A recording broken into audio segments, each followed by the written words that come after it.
Apa kabar malam hari ini? Luar biasa, puji Tuhan. Terima kasih kepada Bapak Ibu yang sudah berkenan menyediakan tempat untuk persekutuan kita pada malam hari ini. Bapak Ibu dan saudara-saudara terkasih, bersyukur hari ini kita masih diberi kesempatan untuk menikmati persekutuan bersama Kristus melalui ibadah saat ini. Pemberitaan firman pada ibadah malam hari ini akan disampaikan oleh Pendeta Yuniati Roni. Mari kita persiapkan hati untuk masuk dalam kekudusan Tuhan. Kita ambil satu sejenak.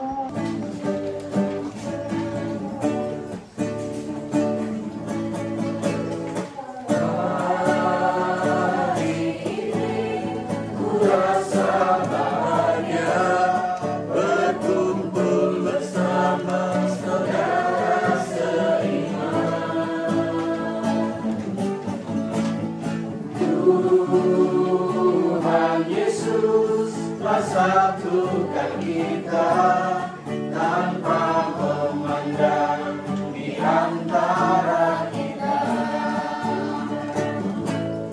bergandengan tangan dalam kasih, dalam satu hati, berjalan dalam terang kasih Tuhan.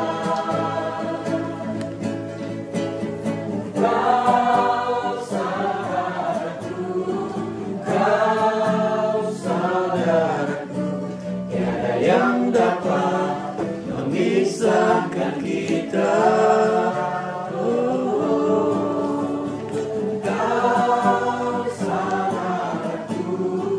kau saudaraku, tiada yang dapat memisahkan kita. Hari ini ku rasa bahagia berkumpul bersama saudara seiman.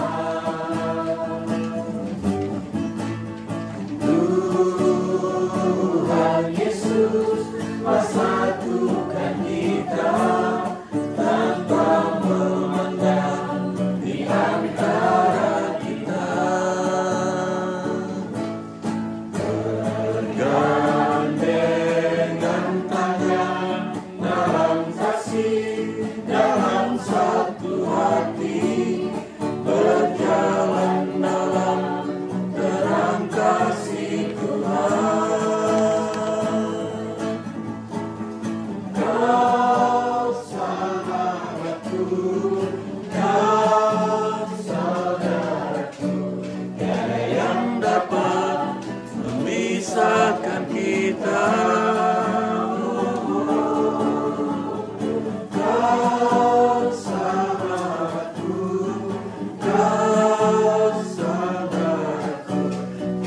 Yang dapat memisahkan kita.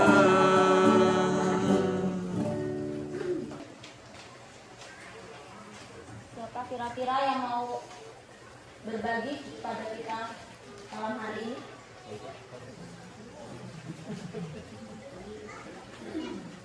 Bu Titi mau sharing, Bu?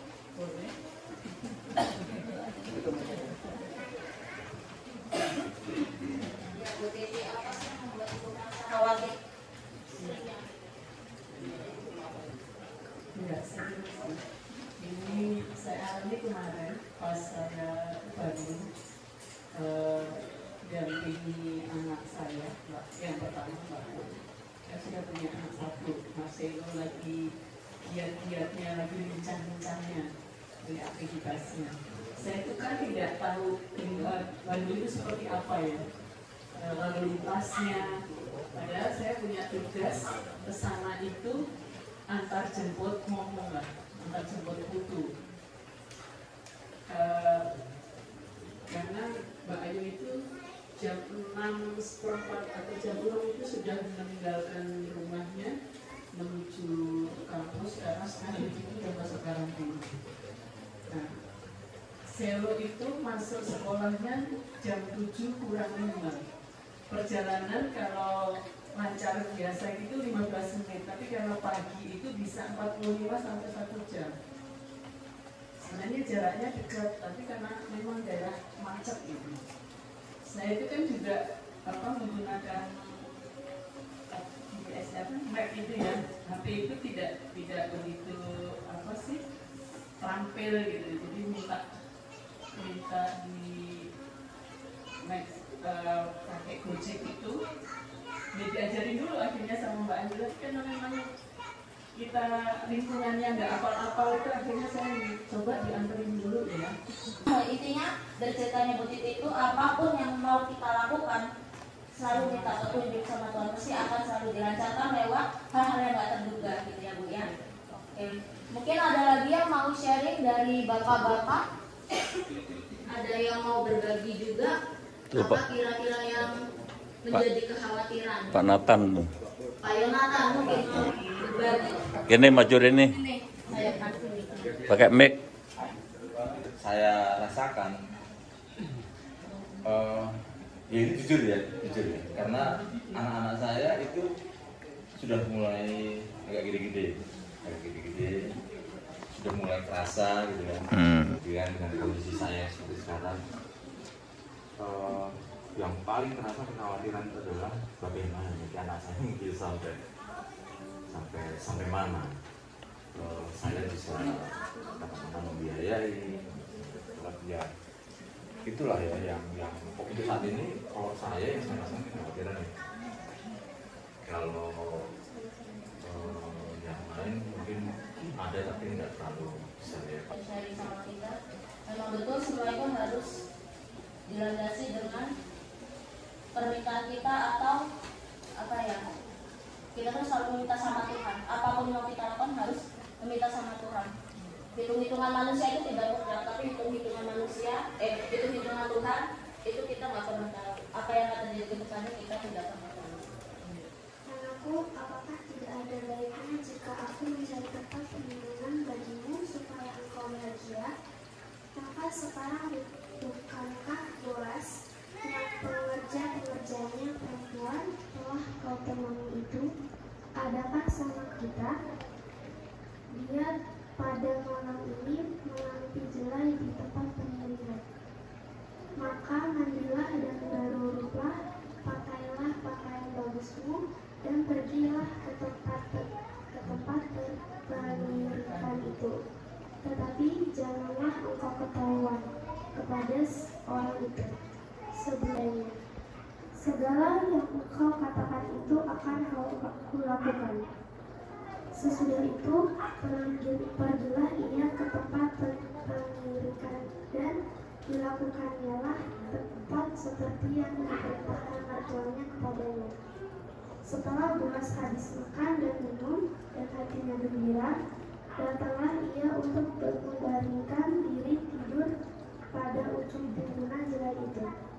Kemudian datanglah perempuan itu dekat dengan diam-diam, disingkapkannya selimut dari kaki Boas dan berbaringlah ia di situ. Ruth berhak minta dinikahi oleh Boas, dan pada malam hari itu kalau mereka mau seperti tunangan ya tidak apa-apa sebenarnya, tapi Boas juga hati yang mulia itu dia menunggu sampai keesokan harinya untuk disaksikan oleh banyak orang. Bahkan keesokan harinya Boas pun pikir-pikir, waduh ternyata masih ada yang lebih berhak dari saya nih. Jadi Boas masih panggil lagi orang itu. Memang ini adalah dua orang baik yang bertemu gitu. Caranya Ruth pada malam hari itu, terima kasih Bu Titi melengkapi kita, tidak datang agresif begitu, tetapi dalam kerendahan hati memohon. Makanya dia datang di kaki. Walaupun ada dua orang yang berbeda jenis kelamin itu, tapi datangnya di kaki dengan kerendahan hati, dengan permohonan, dengan belas kasih, tolong tebus kami. Karena dalam tradisi Yahudi perempuan itu nilainya tidak sama dengan laki-laki. Kalau belum ada 10 orang di dalam ruang ibadah, ibadah itu belum bisa dimulai. Saya pikir saya pernah sampaikan waktu masih CKDT gitu ya. Sehingga perempuan itu berbahaya sekali kondisinya, lemah. Gitu. Sehingga dia harus cari yang namanya penolong. dia masih mampu untuk memperhatikan orang lain. Perempuan asing itu bukan darah dagingnya, hanya menantu, tapi dia mampu peduli kepada Naomi sementara dia sendiri sedang di dalam kepahitan. Peduli kata kuncinya kepada yang lain. Terima kasih Rika. Bapak Ibu, Saudara, juga anak-anak silakan yang lain. Dan apa yang kita bisa petik dari Naomi mertua Ruth? Tulus hati.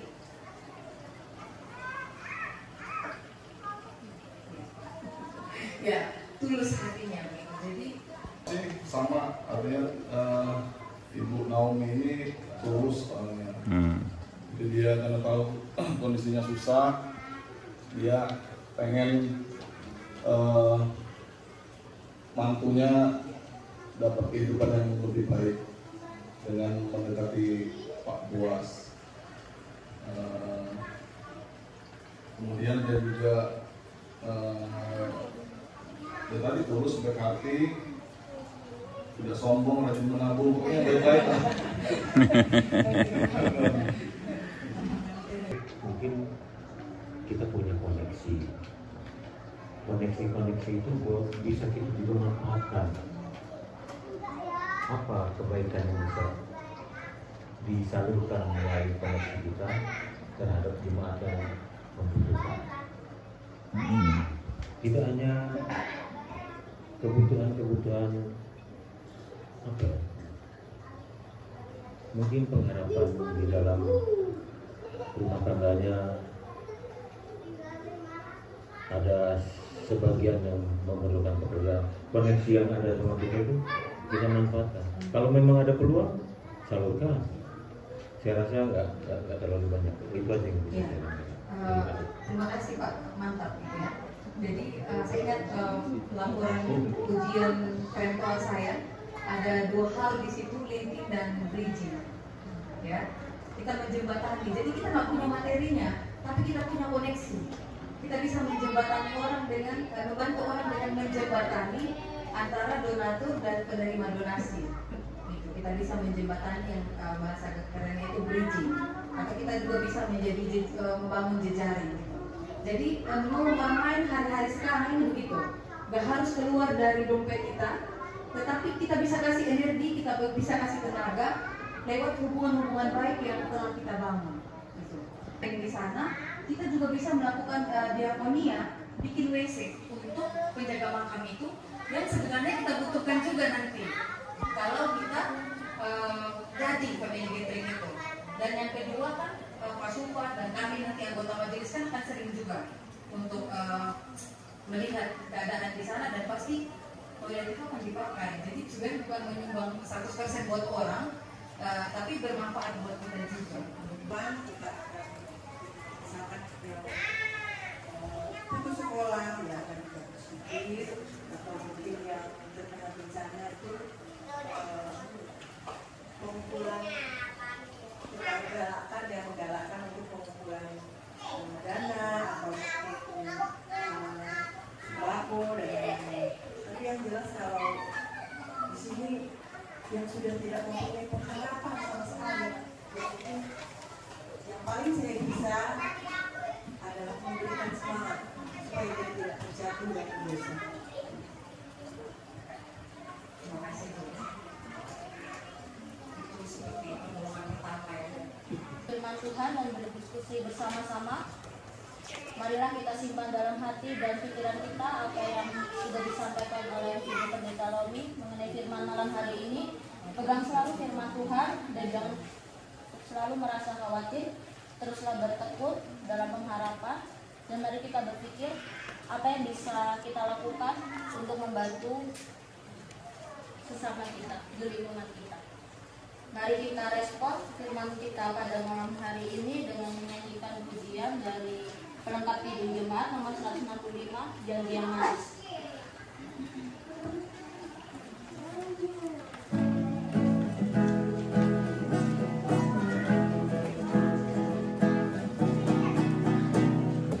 Janji yang manis tak aku lupakan, tak dapat menghilangkan jiwaku. Ada di sini ya. Awal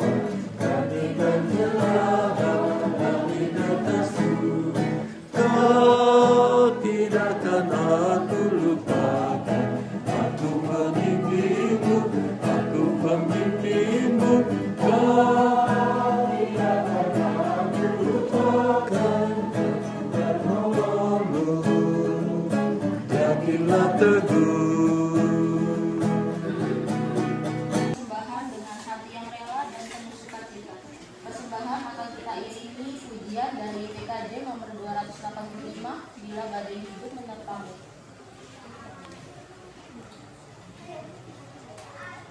Bukti kasih dan setia Tuhan dalam hidup kami.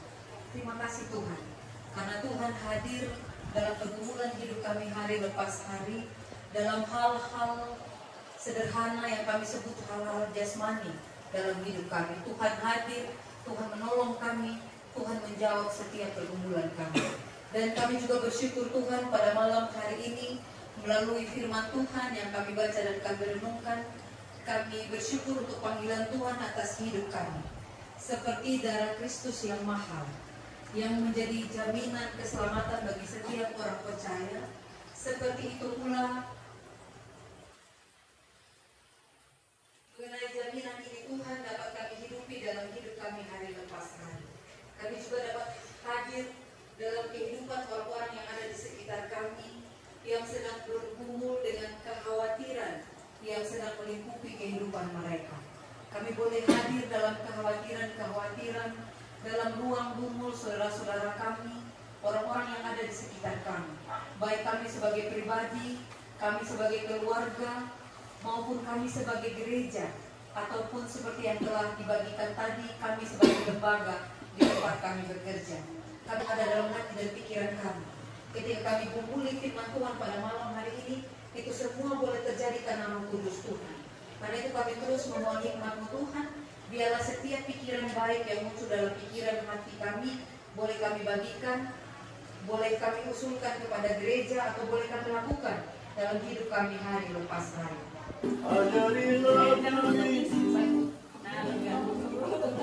Dari cinta itu lemah lembut. Cinta itu, ya, 34. Cinta itu lemah lembut, serta sederhana.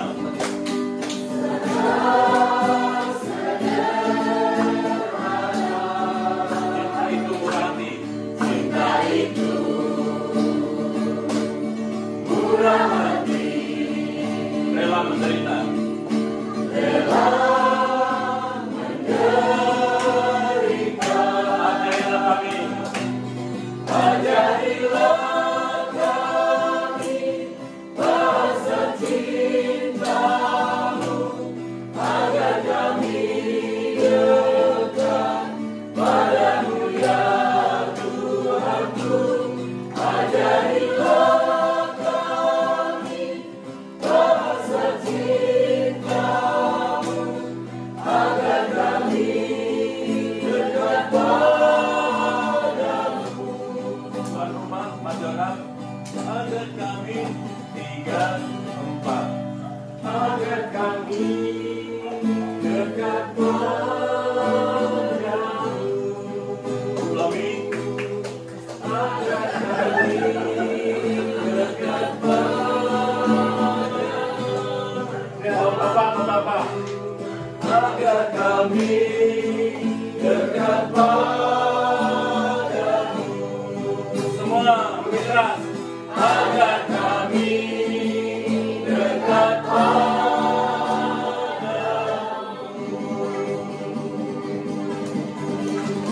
Kita menang, berjuang bersatu.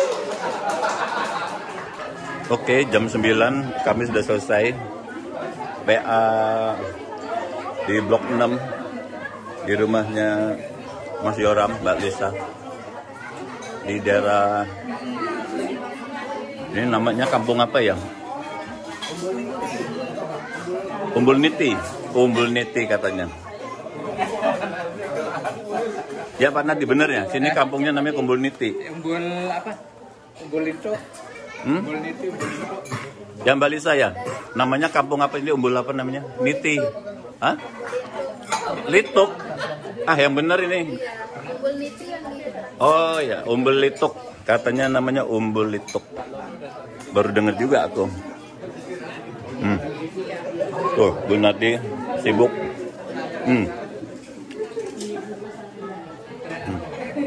Ini PA paling rame. Paling rame. Selain blok 6 dia di blok 1, blok 2 juga. Kita jenguk dulu menunya apa. tuh. Ada ikan.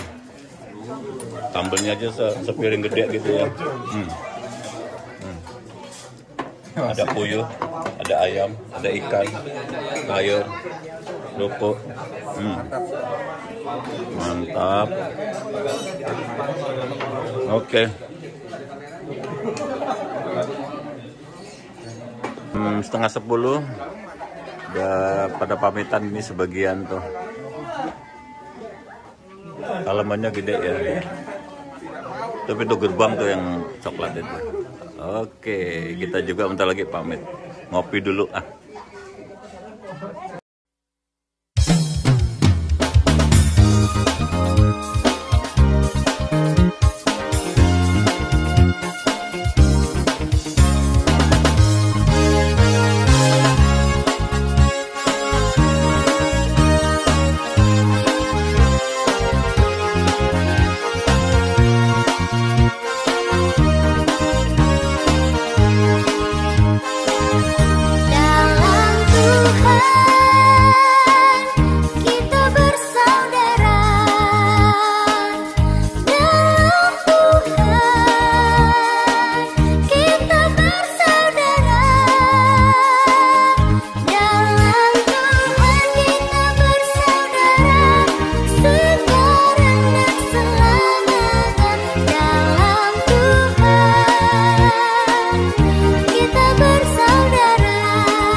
agar kami 3, 4 agar kami dekat padamu. Ulangi. Agar kami dekat padamu. Apa? Agar kami dekat padamu. Semua bergerak. Agar kami dekat padamu.